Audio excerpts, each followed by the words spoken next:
Welcome to Talent Without Pretense. I'm Gerald Gordon, co-founder of Reference Me. I spent years watching companies make very expensive, very preventable mistakes around how they hire and how they let people go. This show is where I sit down with HR leaders, CHROs, people executives who are actually in the room when those decisions get made. No buzzwords, no vendor pitches, just honest conversation about what's working, what's broken, and what needs to change. Now let's get into it. Alex Walker spent years building talent and performance programs inside Wells Fargo before she went out on her own with a leadership experience, coaching leaders through moments that never show up on the org chart. A lot of those moments come down to one thing, whether people actually understood each other when it mattered most. Alex, welcome. And Thanks so while much. I can share some information that we know about you, I always know that the person that talks about what they do knows way more than what I do. And I've had the pleasure of having some conversations with you prior to our podcast. So I'd love for you to tell our audience a little bit about what you do and who you are. So thanks. Thanks for even asking. And I'll tell you, there's a gift in hearing back your words, right? So we're all learning something. So this talent development isn't just for the others. It just isn't for clients. Like, we're doing our own work here. And so it's great to hear words back. So yeah, I work with leadership development. That's kind of the domain. And I like to say that I'm playing in that big gap between everything you know and that which you need to know. Things are changing quickly. The skills you had don't meet the things you need to do. So how do we bridge that? How do you get that information? What else can I tell you? Maybe a little bit about how you came out, like what was the roles that you've had and how you came to be Alex in this space. You know, it's a long, very lucky journey. I say to folks, don't take your career development tips from me. So I fell into group work when I was in college as part of being a resident assistant. I had no idea it was a way to pay bills. It was, it was a means to an end, but it was training, development, putting on programs, working directly with students. Went and got a master's in human resources development right after. And I never got out of it. It was too fun. It was active. I did a lot of experiential education, working with people and helping them do their work, really, because it's really their own work. And it took me I've been on manufacturing floors. I can say schools and colleges because of that early housing work. And I spent 20 years at Wells Fargo, similarly building a career where I just kept making it through the rounds of either layoffs or reorgs. And so moved from an individual line of business, working in talent there, all the way up to enterprise, where I started working with a team that addressed the needs of 40,000 managers in this global space. So it was a fantastic ride, learning tons from how to influence, right? One person in coaching or 10 and 20 in a classroom, serve the needs of 40,000 in a context of this, regulated industry. And then after that, I thought, I think there's something to be done out on my own. So I went from, a team of 250,000 team members at Wells Fargo to a leadership experience. Is an absolute amazing journey and operating at scale. It must be quite a shock from going from scale down to individuals, but we can get into that. So good. So when you look at your company, a leadership experience, and what does that look like day to day for you? And then also, who are the people that call you or who do you call as you are growing this side of the business, getting away from the larger scale corporations and actually working with the smaller groups? Or are you still working with the larger organizations, but just doing it as part of a leadership experience? So it varies. So part of that, my kind of story was I set out and I was going to do coaching. I was going to do one-on-one coaching, and that's what I was going to do. And again, just accepting work that came my way, I ended up 4.5 years in. Primarily what I do, or a large part of my work, comes from delivering against large strategies in billion-dollar companies. So They want to take their top leadership and make sure that they understand how to lead through change, or, whatever their business imperative is, how do they get the people to do it? And so I joined teams to deliver on that. So that flavor of Wells Fargo, of the large, the scale, has followed me actually, and it is a great space to play in. What is growing, so that's kind of established, and what's growing is turning my attention into two areas where there's maybe not quite the same size business, but the same issues. How do you lead through change? How do you get through complexity? How do you make a decision when you don't have all the information and you need the decision yesterday? How do we do that as humans? So, offering services when I'm called in on that level. And then I'm dabbling in a new exciting thing to say, hey, here's some on demand stuff. You don't need me to, I can create it, but for many more people who are not in those $1 billion, top 20, top 500, or about 300 level, how do you get information? How do you answer those same grappling questions? So I'm playing around with scale, to your point of, I could find myself in a week delivering in Thousand Oaks, California, and I'm just before our call was working on the script for how to have a meeting that's not excruciating. How do we do that? You see, what I want our listeners to know is that when you are in senior leadership, it's all about smoothing and sharpening at the same time. And what you find is that most leaders, especially those who are at the top of their game, they're either being coached, being trained, and they're actually delivering an execution. And it's an interesting feedback loop.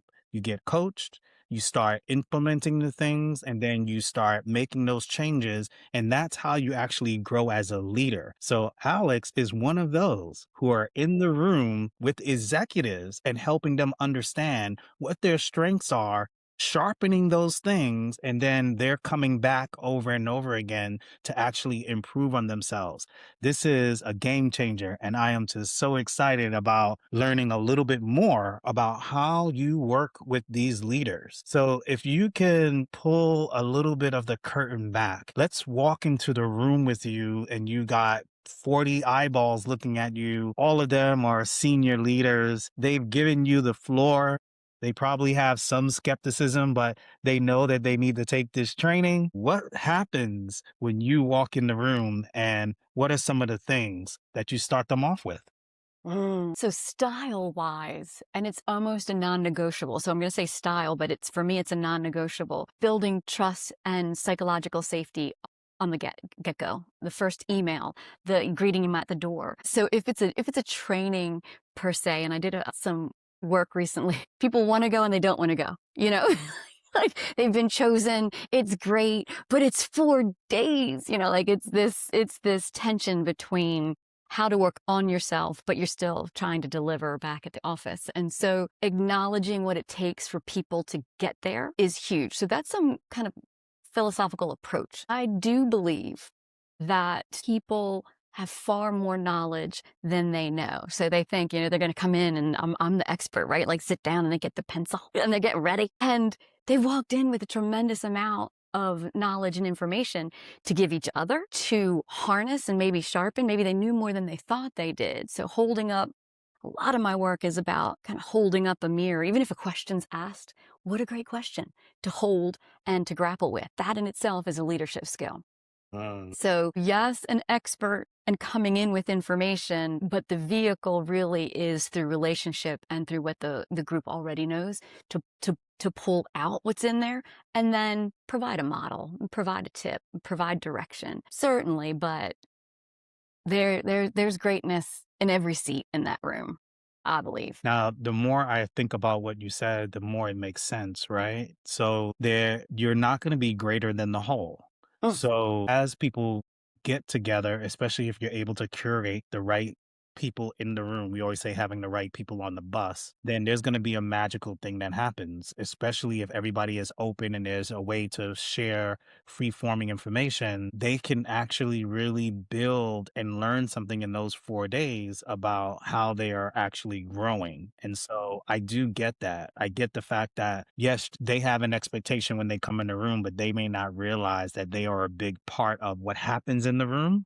Right. as you are curating these lessons. So I love that. Now, prior to us talking today, we had an interesting conversation when it came to AI. And so AI is changing how a lot of teams are working, how people talk to each other while they do it. From where you sit, what does it actually look like when leaders have to bring out their best, build real communication skills, and not just do it because we're trying to get faster tools? I remember in one of our discussions, we were just talking about how the inference on communication is critical, but yet most people misunderstand it. They Yeah. look at it from, I'm just sharing what I need to share, without really receiving what that person is saying and testing that they really understand what's being said. Whereas if we're dealing with AI, we don't get those cues back. We just say what we need to say. And whether the thing understands or not, it may drive a different outcome. And then we also talked about when the system is responding in a way that we don't like it to respond, we're learning how to communicate with the system so that it gives us the responses that we want. So it's essentially, instead of us training it, it's training us. So I thought that that was a pretty interesting conversation. But Yeah. getting back to the AI piece, what do you see relative to communication and miscommunication, and how does AI play into all of that from your perspective? Hmm. So many places to take this. So I believe that human to human communication is a foundational need we need to get right. Even someone who teaches it can miss it, And so I talk a lot about being on autopilot and how much can get missed because we're on autopilot. We're just not paying attention. The presence of AI, one, is a huge topic that is we're conversing about. How do we handle it? What do we do with it? When does it play? What's it mean in our regulated industry? Which ones can we use? When can we use them? Under which domain can I get, all of so many conversations are surfacing where that's a related topic. And it's demanding that we talk efficiently and effectively with one another to solve the problems. So it's a couple of different places. One, it's the topic. It's a ubiquitous topic. Two, there's, I think, a love affair. We were talking about it yesterday. We want it to solve the problems. We want it to come in, but it can't replace the human conversation needed to do origin of work. Mhm. But how do we misunderstand each other? So if it's gonna be human to human, human to human, is it gonna be us talking to people? How does that misunderstanding show up? And even if we don't include technology, as you mentioned, the foundation of people talking to people has gotta be step number one. So what are some of the ways that we misunderstand each other when we're communicating with each other? You always. Shall we talk about yesterday's? Yeah. Yes. So we had a meeting we were going to have, and I made assumptions, and I looked at my calendar, and the assumption I made is that I had all the details. I didn't have all the details. I didn't check. I went to come into the meeting, and it was just my own placeholder. So it was just, it was a perfect snicker, right? Yeah. Two professionals intending to meet together, wanting to hold the conversation. And so what plays into that little example? Assumptions that I had the information, assumption that you had the email, my accurate email. And that's when we liked and respected each other. Imagine what can it get at play, it can come into play when there's some kind of hesitation, when psychological safety isn't present, what can get in the way. So there's ample reasons communication can break down. What I've been playing with for the last 4 years is a methodology that hones and sharpens my attention on a couple of specific behaviors. So I'm thinking of how do we fix that then? There's two that we were talking about yesterday: summarize and testing understanding. Those two are, so I track 18 behaviors. And they show up in conversations, and we've got some data on how prevalent they show up. And they, is, you may not be surprised, under 3%. Wow. Under 3% of the time of the behaviors that we use in a conversation, problem solving, critical thinking, do we test our understanding and summarize what was said. Now, isn't that fascinating? Mm. Where giving information happens at like over 40%. I'm doing a lot right now. You can say some of it's context, which is great. and some of it's colorful story that may not have the same value. Mm, So I've been playing with discrete behaviors with groups. Like I watch them in groups, but I've been the beneficiary of saying, so look at yesterday. I could have tested some understanding and then yeah. prior to the moment of need to say, hey, what should I be expecting? Or, like ask some questions. Yeah, absolutely. Like we both had the assumption that everybody had all the information. I had the wrong email, so you never got my information, but then you had something on your calendar knowing that you were going to meet with me, but I never knew. And In the then middle part, we didn't have an overlap. yeah, we had this strange overlap, which actually brings me into my next question. So I was sharing with you the book from Malcolm Gladwell, which you're familiar with the author as well. And it says, talking to strangers. And we really don't know how to talk to strangers. And on top of that, we're pretty bad at reading people. So if you don't say what you really mean and you just assume what they mean, you can run into a lot of challenges, point taken, of what we just discussed. So, when it comes to reading the cues and testing understanding, what are some of the techniques that we as leaders can do to ensure that communication is flowing and people are understanding each other? One of the biggest ways I think is build in the process into the conversation. So if you're not doing it on autopilot, then be sure that X number of times, 2, 3, you stop and say, okay, let's stop for a second. Where have we gotten so far? What have we agreed? What are the questions on the table? How many times have you been in a really meaty conversation and it's gone off on an interesting path, but someone lifts their head up and to say, wait a second, do we want to be spending our time on that part, or do we table that and get back to the agenda item? So that overt check. These are all behaviors. So asking those questions of reacting to, is this what we want to be doing? Process, proposing a process. Let's stop for 5 minutes and reflect on where we are so far. So building in processes overtly until they're habit, I think can be huge. We know when, like, we can laugh, we can snicker, and we can have the mistake of yesterday. Like, it happens in meetings when we're talking with one another, overtly planning to check in. Or I've said a lot. Tell me what you're hearing me say, and then the reader or you hear that and you go, oh, that wasn't what I meant to say at all. Right. You really took that in a different angle. Let's try to get on the same page. So overtly testing, seeking the understanding. Yeah, in engineering, we would say like parrot, right? We're speaking into a particular subject, and then we want you to feedback to us what was said. Or we say rubber duck, where we're just trying different things out, and we're trying to see how that information is flowing back to us, or is it actually behaving the way that we thought it would behave? So we use those terms a lot. Wait. You like someone calls rubber duck, or this is a rubber duck moment? Like, how do It's you like a rubber duck moment, yeah. You're like, I need you to just be a sounding board and tell me what this sounds like, or I'm about to do something or try something and give me some indication of what's your first reaction and things like that. So and think about how powerful that is. That tells the recipient exactly how to listen in. Like how powerful is that? If I don't tell you it's a rubber duck moment and I'm all over and it's half baked and if you are expecting it to be set and solid, in concrete, what a big disconnect that would be.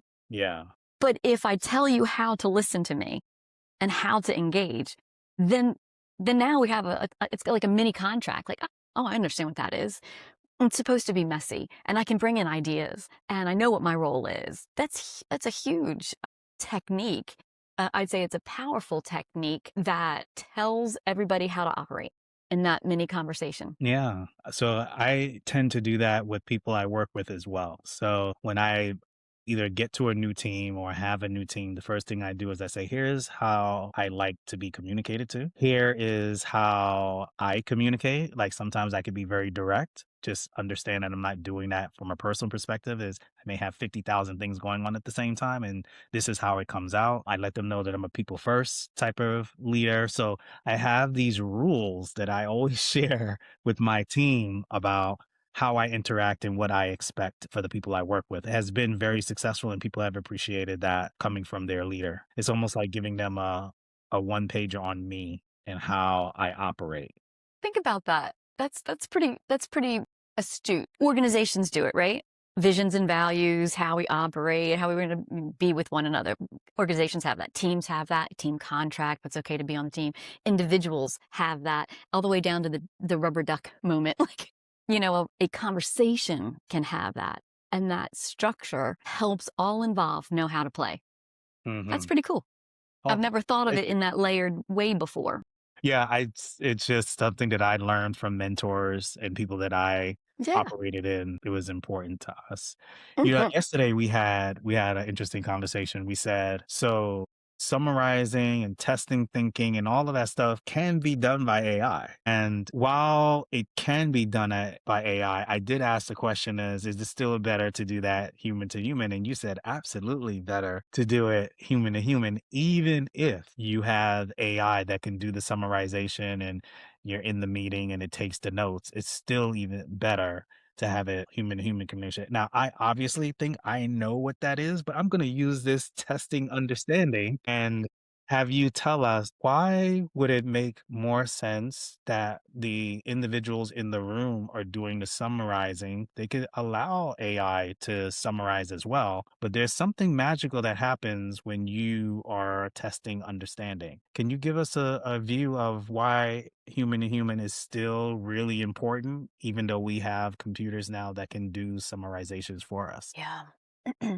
I believe the if we've come into a meeting to think together. So that's the important piece. Like if we are working on a problem together, then the summarizing is one of the critical things we need to do to think together. Otherwise, we have, what did I say in one of our reports? Serial giving information. Like we just kind of pile in, right? A group of individuals give their information, but we haven't thought with the information. We haven't played with it and molded it around. And it's in that messy space that thinking together, collaboration, problem solving, team cohesion, it's in that messy space that those things happen. So while you could read later a summary of a meeting, the act of summarizing discrete thoughts, points in a conversation, testing your understanding, even disagreeing, taking a second to say, oh, wait a second, if that part happens, then it really impacts this part. We need to think about that. Or I don't agree with that impact. Like that messy middle is the thinking together. So Mhm. it's not a finalized summary. It's the act of problem solving. It's the act of connecting. So I And said it's a what lot. What do you hear in that? Yeah, right. So I hear many things, right? I hear that there is a huge differentiator through teams that actually solve together and think together versus other teams who just use the outputs verbatim. There's not much They're communication, updates. Whoop, just you could have read that. right. So I'm seeing that, and the camaraderie that we're trying to build with our teams is that they are able to showcase their brilliance through those messy conversations. When it's not the messy conversations, probably doesn't need to be a meeting. Just send me an email with the results. But if you need to carry on the experiences that I have, and you need to tap into the things that I've seen in the past and take that information and make it more relative to the situation that I'm dealing with today, well, that takes group thinking. That's not just going to be me reading something and another person's reading something and we're not having any communication. So that's what jumped into my mind when you said that. It's somewhat related, but I think it was so important. Yesterday we were talking. So let's say we have that conversation and we grapple together, testing, understanding, disagreeing, synthesizing. Building is another big one where I take part of what you said and add a new piece to it and a whole new entity comes into fruition. Like that's true collaboration. So we can actually measure that, right? Yeah, with Well, we these don't. behaviors. We can measure it, but in a lot of maybe you are measuring it, but in a lot of places we don't seem to value that, right? So as an engineer, one of the things that I always loved was somebody starting something, not quite sure how they wanted to finish it, and then seeing how that thing, which had nothing to do with what I was doing, all of a sudden become relevant Mm. because the idea essentially was ahead of its time. We haven't caught up to it yet. So then all of a sudden the problem shows up and we go, we built something like this 3 weeks, 3 years ago. Let's bring it back out, bring back the assumptions that were made, and let's see if we can take whatever that thing was and mold it into our new. It's the way that I innovate. I've been innovating for a long time, and I've been able to see all these little tools that I was gathering over time. And then when a problem that actually meets the need of those things, to see them come back and be implemented together. It's kind of like there's a in Japan, there's this notion where you have a beautiful vase that's built, but then they purposely break the vase and then they rebuild the vase, but they line it with gold. And the reason why they do that is they're saying that it's more beautiful when it actually comes back together than when it was originally formed. It's like, huh. So that reminds me of what you're talking about. What a great metaphor for how a conversation happens. It could be a pretty vase by itself, perfect as it was, not tested, not as strong. But once it falls apart and comes back together anew, that's the beauty and the brilliance. Yep. Yeah. So absolutely love that. So Mhm. my company focuses on a very hard conversation. This is when, no matter the way we look at it, companies need to make money and they may have to actually cut a department or lay people off. And so, to look at it from that perspective, a lot of companies, they would just send those departing employees off to a portal or a video library, a chatbot even. And then they say, okay, that's, we check the box. What would be your thought in companies that do things like that? And is there a better way that they should Mm. be treating those employees when they have to make that change? And I'm tapping into your section where you work with thousands of executives, right? And you know that that's the heartache, having to let somebody go. But the way that it's done, how do you think that impacts the company and the individuals when that happens poorly? So I'm going to speak as Alex. This is an Alexism because I've lived it. I was laid off years ago, not at Wells. So I haven't lived through like a layoff like that of recent, but having been around and near. So two things on the receiving end and what I know about the expense of, but I also don't know the other side of the business. So I want to acknowledge what I don't know. The Alexism is we spend so much in acquiring, training, retaining, even the lowest level, dollar level of employee, to let that resource go out the door in mass, it surprises me. Mm, That surprises me. I understand it to be a mathematical, got to draw the line and that group goes. mhm, But you, as an organization, have invested in so much. Is there another option to, if desired by the employee, to retrain, retool, provide other opportunities? Like if we looked at it as a better, healthier system, mm. not one person, one role, you're out. Like that discrete compartmentalization. So again, I understand there's people who do this, on scale and in details I don't have, but I do go, gosh, but we do, but you invested so much. Yeah. You spend time growing a number of people, and I know they do it at the department level, they do it at the individual level. If you had to coach your leaders, and let's say it was inevitable that they have to do the reductions, what would be some of the things that you would be trying to help them understand as they go through that process? Because the survivors hurt, the person delivering it hurts, the company hurts, the individual who gets laid off hurts. All of it is painful on both ends. And so, okay, you have a leader in front of you. They're telling you, we know this is coming and now we have to execute this. Yep. What would be your advice and how would you help them through that? Because communication in this space So good. But I is need a critical. little bit more detail to say what is that individual leader grappling with? Is it delivering the hard message? Is it their perception of what they're causing harm to someone? Like what would be their need to connect with that to Okay. understand? Now I'm an engineer, so I'm gonna give it to you both sides, right? Nice. The first thing that the HR person is probably thinking is, if it's happening to them, it could happen to me. So they're very concerned in general. And then the second thing is they've been given a list Sure. and the managers made the first conversation, but they have to be there for the second conversation to say, okay, this is actually happening. Here are the things that you need, the exit conversation. And they want to get information from them. But at the end of the day, they have to execute it and they got the list. So on one end, I'm in the middle, like, I don't know if this is going to happen to me, but I got to still deliver the news. And then the manager on the other end is it's wondering, okay, how do I communicate this when I'm feeling this pain as well? So options include, because it's such a human and personal thing. So more philosophically, remember the humans in the whole system. Allow for self to be upset and worried, right? No one, I had an HR leader tell me one time, here's how you can tell if you'll be employed forever. Put your finger in a glass of water and pull it out. Was there still a divot? You're safe. If it filled in, it's we don't know. I'm like, oh my gosh, it's so funny. So it could happen. And to deny that, to pretend it's not there, is actually can be detrimental. Mm, And keep it in its place. So if someone is upset in front of you because you have delivered the very hard news and you go and they're compelled to say, you think you have problems, I got to do this 52 more times.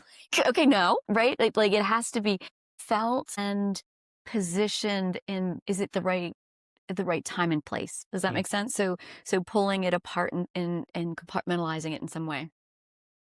okay. Keeping messaging clear and factual is where I might start. Are there resources? Offer them up. Mm, Is there, but not robotic, if that makes sense, to zoom through the talking points that I know folks mm, are provided are there for guidance and for legal, and there are humans here. right. How to create that space for the humanness to show up? Is it long pauses? Mm. Is it not too long of a pause to allow processing, but then also forward momentum into the conversation? Conversation. Yeah. I mean, I could see how this would help us, right? We understand that it's a challenge for us too, but at that moment may not be the best time to communicate the challenges you're personally having to deliver the news. And I love that, right? I love being able to share that with everyone here that yes, everybody is going through things, but you can't pile on what you're going through as some sort of you should, you should feel for me because it's hard for me to deliver this news. I think Right. a lot of leaders say that first, like this hurts me just as much. And you're like, no, it's not the same. Like I am going to be out of a job. So it's not affecting you the same way yet. So I don't think that that's a good way to broach the conversation. So thank you for that. I think that that's important. But hearing my words back make me think, but it doesn't disappear. So find your safety net. Find the coach Mhm, that can help you through that. Find the therapist that can help you process it. Find talk with someone at home that's entrusted. Like that doesn't go anywhere. That needs to be cared for as well, so mhm. that you can do your other work. So it's not about ignoring it, but it's about finding the right space for it. Right, because on both sides, there is man, on all sides, there's casualties, Mm. and so every aspect needs to be considered, and I love that, right? The person who's actually delivering this, there's a toll that's happening on you. You need to have people you're talking to and guidance as you go through it. Don't go it alone thinking that you are strong enough to go through it because it will come back. Right. And you're And, not the first. yeah, and You're not the frontier person. yeah. Like resources exist. Yeah, so we need to make sure that you're tapping into those resources. Now, you all may not know this, but I've learned this about Alex, but Alex, you helped build a support line for 40,000 managers during COVID. Oof. What was that like? What was the calls like? What was the gap that you seen? Like, I'm gonna say, one, it's a privilege to be called to do something where we had an existential threat. We had no idea what the end result of this was gonna be. We only knew that we had to band together to do the right thing. But you were on the front lines supporting these managers. So I'd love to get your perspective of what was that like for you? What was it like for the leaders? What were you trying to help them understand as they were just supporting this monumental change in humanity. It was really a wild time. I believe everybody can say that because all that was happening while my third grader was sitting over here trying to get, trying to do, we were all balancing a lot. And I had an advantage. I had been remote, I don't know, 11 years, 8 years prior. So being remote wasn't a new thing for me. The new problem of was, and so I was approached, hey, can you help design a resource, a way to provide bank managers with resources? You have no budget. You have no, you can't use video. I got a long list of things I couldn't do, but we need to get them information. And things were changing minute to minute. Like in the early days, if you remember, yeah, yes, you can be at work. No, you can't be at work. The amount of details were changing truly daily. So it wasn't fancy. It was a call line. It was a conference line that people could dial into. We had on staff, or, we got volunteers from our employee relations who knew our online resources and where things were located. We had always had a manager, people manager present to ask those targeted questions to. And then we had a man by the name of Dean. It ended up being the voice of calm for everyone. Mhm. Remember, it's humans. It was humans struggling. Fear that they didn't know what to do.